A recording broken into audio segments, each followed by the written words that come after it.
जय जिनेंद्र। आज हम NCERT 12th revision test paper का सॉल्यूशन देखेंगे। पार्ट 1 में हमने ऑब्जेक्टिव टाइप क्वेश्चन देखे थे। अब पार्ट 2 में हम 2 मार्क्स के क्वेश्चन देखेंगे। अवसर लागत क्या है? अवसर लागत दूसरा सर्वश्रेष्ठ विकल्प है। दूसरा सर्वश्रेष्ठ विकल्प है का अर्थ है कि मान लीजिए कि आप एक जगह काम करते हैं तो आपको वहाँ से एक दिन में 200 रुपये मिलते हैं और दूसरी जगह काम करने से आपको 300 रुपये मिलते हैं, तो डेफिनेटली आप इसका चयन करेंगे। आपका दूसरा सर्वश्रेष्ठ विकल्प क्या है? ये 200 रुपये वाला। इसका आपने क्या किया? त्याग किया। तो इस विकल्प का जिसका आपने त्याग किया वही आपकी क्या होगी? अवसर लागत होगी। तो अवसर लागत क्या है? अवसर लागत दूसरा सर्वश्रेष्ठ विकल्प है। यानी आप यदि x और y दो मान लेते हैं हम कि किसी अर्थव्यवस्था में जितने भी संसाधन हैं, भूमि, पूंजी, श्रम, संगठन, साहस है, उनका यदि हम कुशलतापूर्वक प्रयोग करते हैं तो हम केवल दो वस्तु x और y का ही उत्पादन कर सकते हैं। मान लेते हैं हम कि 1x यानी x की हम 1 यूनिट उत्पादित कर सकते हैं और 10y यानी y की हम 10 यूनिट उत्पादित करते हैं। यानी अर्थव्यवस्था में जो संसाधन है उनका प्रयोग करके केवल हम इतनी ही x और y वस्तु उत्पादित कर सकते हैं।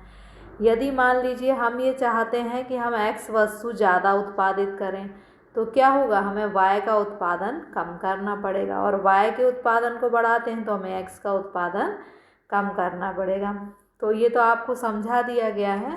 2 नंबर में आपको इतना नहीं लिखना, आपको केवल ये लिखना है कि अवसर लागत क्या है। अवसर लागत दूसरा सर्वश्रेष्ठ विकल्प है और इसका एग्जाम्पल आप केवल इतना लिख सकते हैं कि मान लीजिए कि एक अर्थव्यवस्था में 2 वस्तुओं का उत्पादन करती है x और y, तो यदि एक वस्तु का उत्पादन अर्थव्यवस्था में बढ़ता है तो दूसरे वस्तु का उत्पादन घटेगा।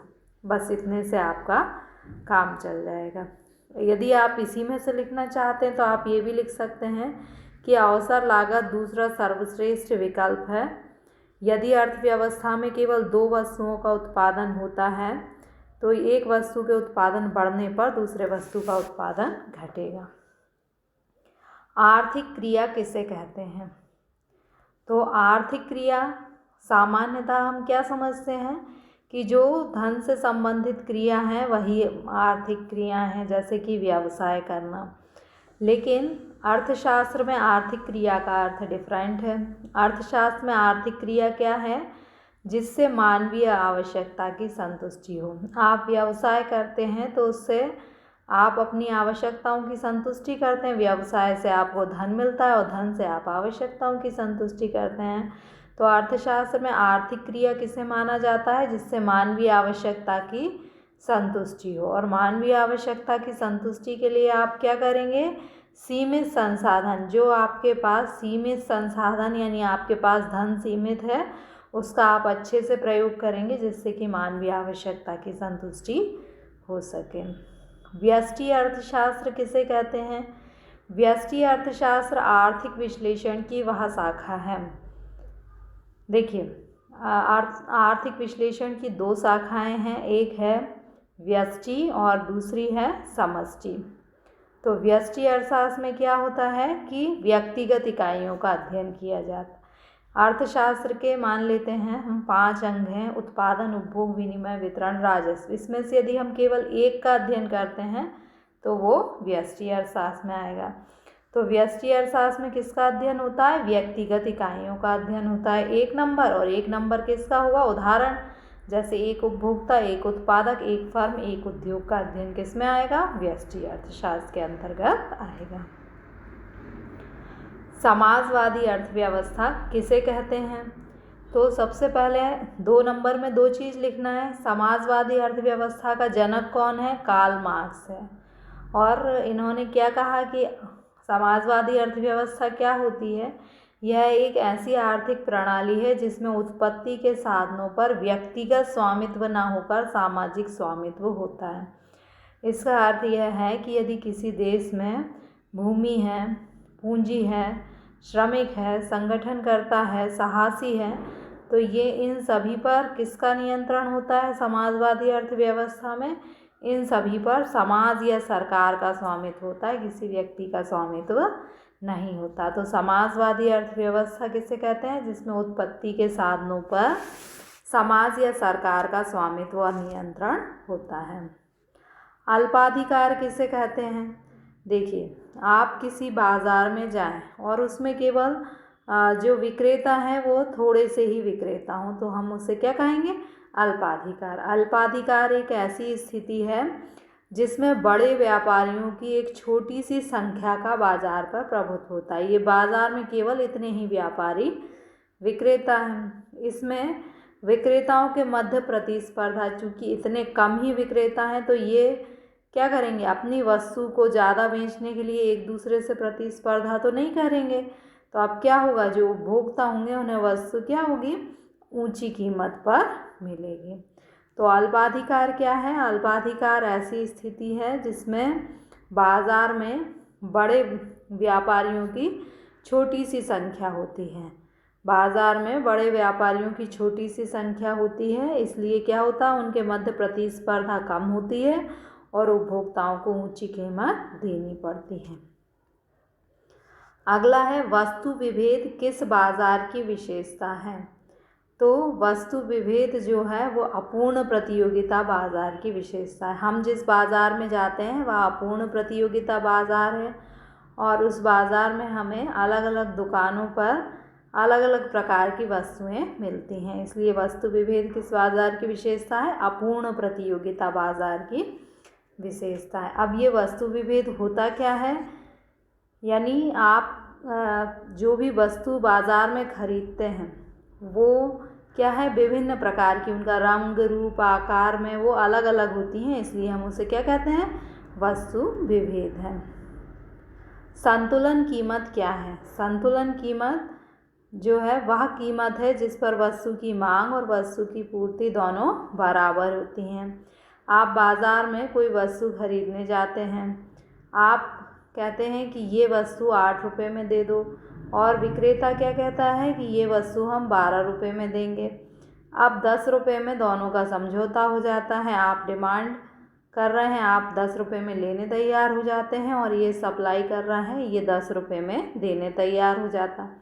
तो 10 रुपये क्या हुई? साम्य कीमत, क्योंकि यहाँ पर वस्तु की मांग और वस्तु की पूर्ति दोनों बराबर है। वस्तु की पूर्ति किसके द्वारा की जाती है? हमें पता है कि हम बाज़ार में मान लीजिए टमाटर खरीदने जाते हैं, तो वो टमाटर किसी ने तो उगाए होंगे, उगाने वाले को हम क्या कहेंगे? उत्पादक। तो वस्तु की पूर्ति किसके द्वारा की जाती है? उत्पादकों के द्वारा की जाती है। किस आधार पर की जाती है? लागत के आधार पर। अगर टमाटर उगाने की लागत अधिक है तो टमाटर महंगे बिकेंगे और लागत कम है तो सस्ते बिकेंगे। तो उत्पादक जो है वो लागत के आधार पर वस्तु की पूर्ति करने का प्रयास करता है। सीमांत लागत क्या है? मान लीजिए कि आप सीमांत लागत निकाल रहे हैं। 100 वस्तुओं के उत्पादन की लागत 100 रुपये है और 101 वस्तु के उत्पादन की लागत 102 रुपये है। तो 101वीं वस्तु की लागत क्या होगी? 2 रुपये होगी। 102 में से हम 100 घटा देंगे, 101वीं वस्तु जो है हमें 2 रुपये में पड़ी, तो ये 2 रुपये क्या है? सीमांत लागत। किसी वस्तु की एक अतिरिक्त इकाई के उत्पादन से, आपने पहले 100 वस्तुएं बनाई थी, अब एक अतिरिक्त इकाई बनाई, से कुल लागत में होने वाली वृद्धि। आपने एक अतिरिक्त इकाई बनाई तो कुल लागत में कितनी वृद्धि हुई? 2 रुपये की। उसे हम क्या कहेंगे? सीमांत लागत। MC equal to delta TC upon delta Q। Delta Q का अर्थ होता है कि delta TC means total cost में वृद्धि और डेल्टा Q मीन्स क्वांटिटी में वृद्धि। यानी क्वांटिटी उत्पादन में वृद्धि होने से कुल लागत में जो वृद्धि होगी उसे हम MC कहेंगे, सीमांत लागत कहेंगे। मौद्रिक लागत किसे कहते हैं? उत्पादन के साधनों को प्रयोग में लाने के लिए जो धन व्यय किया जाता है उसे मौद्रिक लागत कहते हैं। जैसे मान लीजिए कि आप किसी वस्तु का उत्पादन करते हैं, उत्पादन करने के लिए आपने मजदूर को 100 रुपये मजदूरी दी, तो ये क्या हो गई? आपकी मौद्रिक लागत। यानी ये क्या है, उत्पादन का साधन। इसको प्रयोग में लाने के लिए आपने जो भी धन व्यय किया वह मौद्रिक लागत कहलाएगी। सूक्ष्म अर्थशास्त्र की उपयोगिता बताइए। सूक्ष्म मीन्स व्यष्टि अर्थशास्त्र। आपको पता है कि व्यष्टि अर्थशास्त्र में व्यक्तिगत इकाई या छोटे भागों का अध्ययन किया जाता है। अब यदि किसी वस्तु की या किसी उत्पादन के साधन की कीमत निर्धारित करनी है तो वे किसके अंतर्गत निर्धारित होगी, सूक्ष्म अर्थशास्त्र की, क्योंकि ये अर्थव्यवस्था का एक छोटा अंग है। जो भी आर्थिक नियम है, उत्पत्ति ह्रास नियम, उत्पत्ति वृद्धि नियम, ये सारे नियमों का निर्माण किसके अंतर्गत हुआ है, सूक्ष्म अर्थशास्त्र के अंतर्गत हुआ है। और आर्थिक कल्याण की भी यदि हमें जांच करनी है कि जो आर्थिक नीतियां हैं उनसे किसी व्यक्ति का कल्याण हुआ है या नहीं हुआ, तो इसकी जांच भी किस में होगी, सूक्ष्म अर्थशास्त्र के अंतर्गत की जाएगी। सकारात्मक आर्थिक विश्लेषण का उदाहरण बताइए। सकारात्मक आर्थिक विश्लेषण क्या होता है, जिसमें जो भी तथ्य दिया जाता है उसे हम सिद्ध कर सकते हैं, तो हम उसे क्या कहेंगे, सकारात्मक आर्थिक विश्लेषण। अब देखिए, एक नियम है मांग का नियम। ये जो है सकारात्मक आर्थिक विश्लेषण का उदाहरण है। तो ये सकारात्मक आर्थिक विश्लेषण का उदाहरण क्यों है मांग का नियम, क्योंकि मांग का नियम हमें यह बताता है कि वस्तु की कीमत और वस्तु की मांग जो है उसमें कैसा संबंध होता है, कीमत बढ़ने पर मांग घट जाती है, विपरीत संबंध होता है। यदि मान लीजिए कि टमाटर महंगे मिले तो आप कम खरीदोगे ना, तो कीमत बढ़ने पर मांग घट जाती है, डिमांड कर्व हो जाएगा। तो इसे हम तथ्यों द्वारा सिद्ध कर सकते हैं। मतलब हम मार्केट जाएं और कीमत बढ़ने पर हम देख सकते हैं कि मांग जो है वो कम हो गई। तो आपसे पूछा गया है कि सकारात्मक आर्थिक विश्लेषण का उदाहरण बताइए, तो वो क्या है, मांग का नियम। और ये मांग का नियम सकारात्मक आर्थिक विश्लेषण का उदाहरण क्यों है, क्योंकि मांग के नियम की पुष्टि तथ्यों द्वारा की जा सकती है। क्या उपयोगिता मापनीय होती है, यह स्पष्ट कीजिए। तो हाँ, उपयोगिता मतलब क्वेश्चन में आपसे पूछा गया है क्या उपयोगिता मापनीय है, स्पष्ट कीजिए। मापनीय यानी हम जैसे दूध है उसको नाप सकते हैं, तो क्या इस तरह हम उपयोगिता को भी नाप सकते हैं।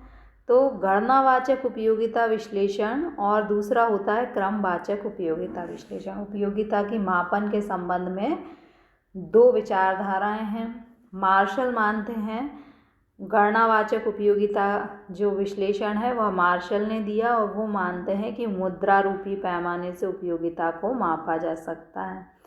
मान लीजिए कि दो व्यक्ति हैं और ये एक वस्तु है।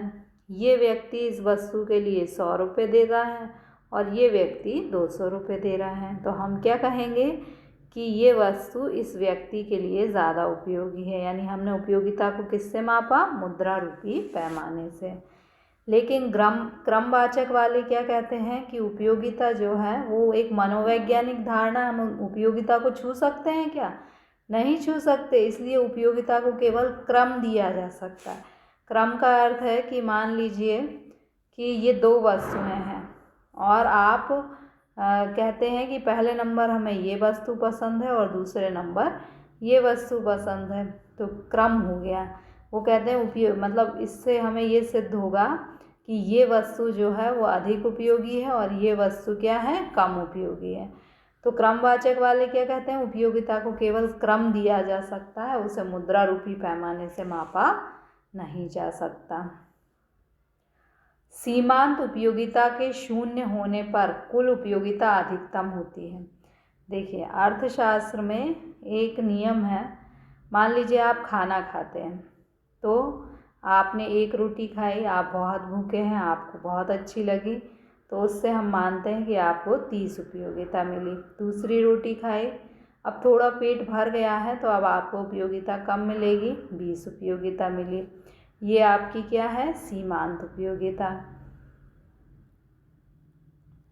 अब आपने क्या किया, तीसरी रोटी खाई तो अब आपको 10 उपयोगिता मिली। अब आप 3 ही रोटी खाते हैं, तो इसके बाद यदि आप चौथी रोटी खाते हैं तो आपको कितनी उपयोगिता मिलेगी? 0। अब हम कुल उपयोगिता देखते हैं, टोटल यूटिलिटी। पहली रोटी की कुल उपयोगिता कितनी है? 30। और पहली और दूसरी रोटी को मिला लें तो कितनी कुल उपयोगिता हो जाएगी? 50। पहली, दूसरी और तीसरी तीनों को मिला लें तो कुल उपयोगिता कितनी हो जाएगी? 50 और 10 60। और जब आप चौथी रोटी के समय कुल उपयोगिता निकालेंगे तो कैसे निकलेगी? 60 में 0 को जोड़ेंगे तो कितना आएगा? 60। यानी जब सीमांत उपयोगिता 0 है तो कुल उपयोगिता क्या है? अधिकतम है। तो यही आपसे पूछा है कि जब सीमांत उपयोगिता 0 होती है तो कुल उपयोगिता अधिकतम क्यों होती है? ऐसा इसलिए होता है कि कुल उपयोगिता सीमांत उपयोगिता का जोड़ है, ये इनका जोड़ है। इसलिए जब कुल उपयोगिता अधिकतम होती है तो सीमांत उपयोगिता 0 हो जाती है। गिफिन वस्तुओं का आय प्रभाव ऋणात्मक क्यों होता है? गिफिन वस्तुएं क्या होती हैं? कुछ घटिया किस्म की वस्तु, जैसे घी के सामने डालडा क्या है? घटिया किस्म की वस्तु। यदि मान लीजिए कि आपकी आय 100 रुपये थी और आप आधा घी और आधा डालडा खरीदते थे, अब आपकी आय कितनी हो गई? 200 रुपये हो गई। तो अब आप क्या करेंगे? अब आप डालडा कम खरीदेंगे और जो पैसे बचेंगे उससे घी ज़्यादा खरीदेंगे। यानी आपकी आय बढ़ी तो इसका गिफिन वस्तुओं पर ऋणात्मक प्रभाव पड़ा। अब गिफिन वस्तुएं जो होती हैं उनमें एक मनोवैज्ञानिक धारणा होती है कि जैसे मान लीजिए कि डालडा की कीमत कम हो जाए तो क्या डालडा की मांग बढ़ेगी? नहीं बढ़ेगी। क्यों नहीं बढ़ेगी? क्योंकि डालडा की जो कीमत कम हुई है उससे अब आप क्या करेंगे? आपके पास थोड़े से पैसे बच जाएंगे उतनी ही मात्रा खरीदने पर। आप उतने थोड़े से पैसे मिला के घी खरीदेंगे। अब चूँकि अब आप घी ज़्यादा खरीद पा रहे हैं तो डालडा आप कम खरीदेंगे। तो गिफिन वस्तुएं जो होती हैं उन पर आय प्रभाव जो है ऋणात्मक होता है। अर्थात गिफिन वस्तुओं की मतलब यदि किसी व्यक्ति की आय बढ़ती है तो गिफिन वस्तुओं की मांग कम हो जाती है। तो आपसे क्वेश्चन में यही पूछा गया है कि गिफिन वस्तुओं में आय प्रभाव ऋणात्मक क्यों होता है? आय प्रभाव ऋणात्मक और धनात्मक आप दोनों समझिए। आय प्रभाव ऋणात्मक का अर्थ है कि आपकी आय बढ़ेगी और मांग जो है वो घटेगी, तो उसे हम क्या कहेंगे? ऋणात्मक। और धनात्मक क्या हो सकता है? आय बढ़ेगी तो डिमांड बढ़ेगी, तो ये धनात्मक। तो इसका तो हमें पढ़ना नहीं है। हमें क्या पढ़ना है कि आय बढ़ने पर मांग क्यों घटती है? क्योंकि आय बढ़ने पर गिफिन वस्तुओं की मांग घट जाती है। वो घटिया किस्म की वस्तु है, व्यक्ति श्रेष्ठ वस्तु अधिक खरीदने लगता है, इसलिए आय बढ़ने पर गिफिन वस्तुओं की मांग घट जाती है। गिफिन वस्तुओं की मांग आय बढ़ने पर क्यों घट जाती है? क्योंकि व्यक्ति जो है श्रेष्ठ किस्म की वस्तुओं को अब खरीदने लगता है। फिर है, क्या मांग वक्र धनात्मक ढाल वाला